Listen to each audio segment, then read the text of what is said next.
Hey guys! Tonight we're drifting back into the dusty corners of the ancient world. So, if you're tucked in, lights low, and already half regretting the choice of listening to me ramble about history instead of counting sheep, welcome. This is your reminder that history is basically one long list of terrible jobs that somebody had to do, and ancient cities, oh, they had some truly dreadful ones. You see, when you think of ancient cities, maybe Rome, maybe Babylon, you might imagine marble temples, bustling markets, or heroic philosophers striding around in togas. But honestly, most of what made those cities function came down to people doing jobs so unappealing, you'd wonder what life choices got them there. And the truth is, usually it wasn't a choice. It was punishment, or poverty, or both. Because apparently, human society has always been great at inventing terrible work and making someone else do it.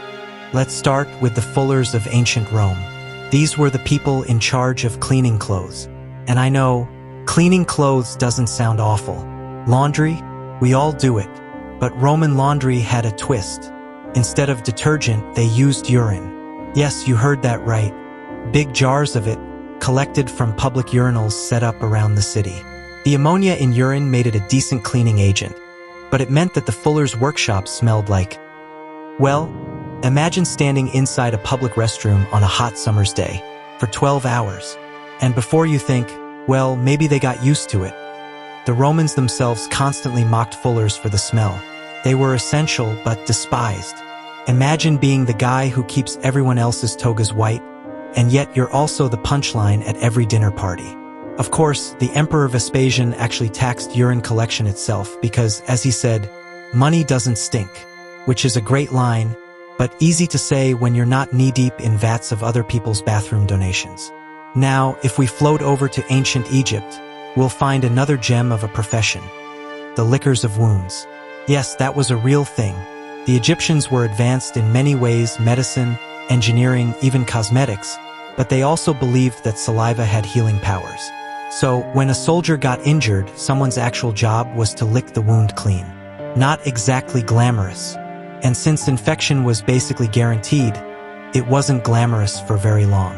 Of course, the Egyptians also had professional mourners. This one is kind of fascinating. Families would literally hire women to wail and sob loudly during funerals. So the whole neighborhood knew someone important had died. And these women really committed to it. They tore their hair, smeared ashes on their faces, and screamed like their own mother had just died. Which, if you think about it, is basically emotional labor turned into a performance art. But imagine having to spend your entire career crying at strangers' funerals. You'd be exhausted, mascara running, voice gone, and all for people you didn't even know. Meanwhile, in ancient Mesopotamia, someone had to deal with the sewers, or, to be more precise, the complete lack of them. Large cities like Babylon generated mountains of waste, and someone had to move it. Night soil collectors, what a charming euphemism, went around scooping up human waste from cesspits and dumping it outside the city walls. If you were unlucky, this was your lot in life. Low pay, low status, and very, very smelly. And yet, the whole urban system collapsed without them. Honestly, the quiet heroes of civilization. But if we're looking for jobs with a little more horror attached, let's peek at ancient Greece. Because Greek cities employed scapegoats. Not the metaphorical kind, actual human beings. During festivals, cities would sometimes select the poorest or most despised individuals, and for a few days, these people were fed and pampered like kings. Sounds nice, right? Well, at the end, they were beaten or even executed, in a ritual meant to cleanse the city of bad luck. Imagine being told, "Congratulations, you're our special guest of honor," only to realize it's because you're disposable. Let's drift back to Rome for one more classic: the latrine attendants. Now, Roman public toilets were a big deal. Rows and rows of stone seats with holes, no walls, and no privacy. But they didn't clean themselves. Someone had to empty the pits, replace the sponges on sticks used for wiping, and deal with all the overflow.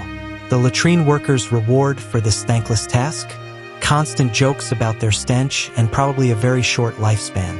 If the fullers were mocked for smelling of urine, these guys were mocked for smelling like, well, everything else. What ties all these jobs together is the same thing that makes cities function today. Someone has to do the unpleasant work. Ancient societies just had fewer gloves, masks, and safety standards. So, while we sit here in our modern beds under clean sheets, probably judging them, we should maybe pause and give a sleepy nod of gratitude to all those anonymous workers who kept the cities going. Now, let's drift into another set of strange professions. Jobs that weren't just dirty, but deeply weird. So, we've smelled the fullers, avoided the Roman latrines, and politely declined to lick anyone's wounds in ancient Egypt. But there are still more jobs out there in the shadows of the old cities. Ones that ranged from the oddly humiliating to the downright creepy. Let's start with the gong farmers of medieval England because yes, we're still talking about human waste. Cities had cesspits instead of plumbing, and when those pits filled up, someone had to climb down into them with a shovel. That someone was the gong farmer. They worked mostly at night, digging out human waste by hand, piling it into buckets and hauling it away. The pay was actually decent because, shockingly, not many people applied, but the downside was the permanent smell. Neighbors avoided them, and their clothes never lost the stench. You could spot a gong farmer without ever seeing his face. Imagine being well paid, but never invited to dinner again. If that wasn't lonely enough, let's move over to ancient Rome again for a role that was less disgusting but much stranger. The Ariga, or as some people call them, the Whisperers. Their job? Standing behind a powerful politician or general during parades and reminding him that he was mortal.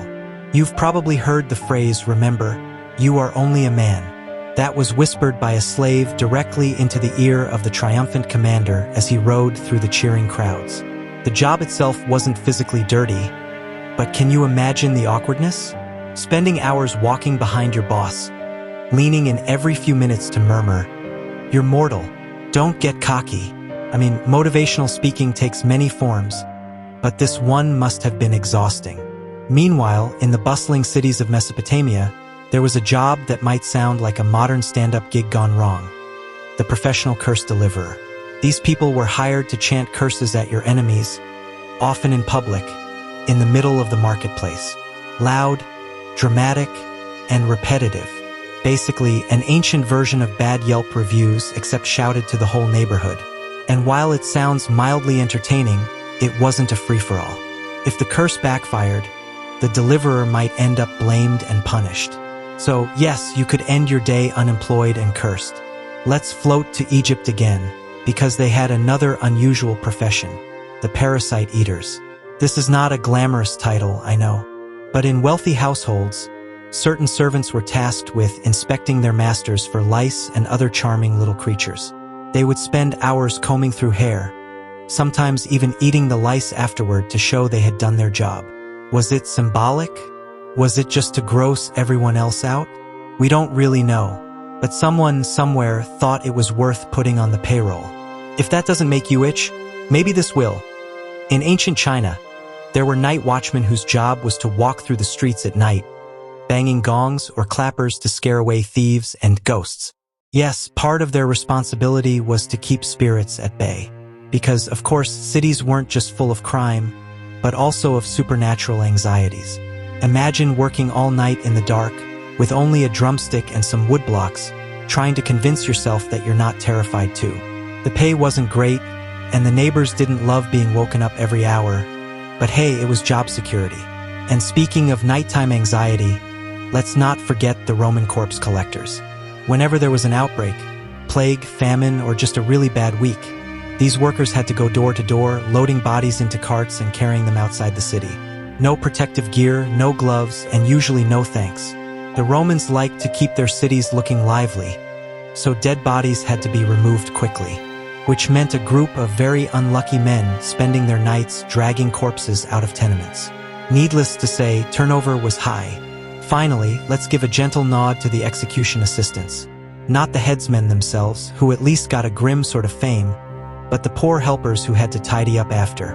Their job was to clean the scaffold, dispose of body parts, and sometimes even display them on city gates. Nobody admired them. Nobody remembered their names.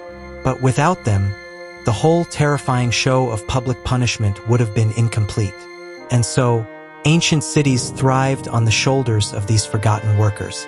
Not the kings, not the generals, not the poets who got marble statues, but the nameless individuals knee-deep in latrines, whispering reminders of mortality, or crying at funerals for people they'd never met. So tonight, as you drift into sleep, maybe remember this: civilization wasn't built only by grand monuments and great leaders. It was built, quite literally, on the unpleasant labor of people stuck with the bizarre jobs nobody wanted.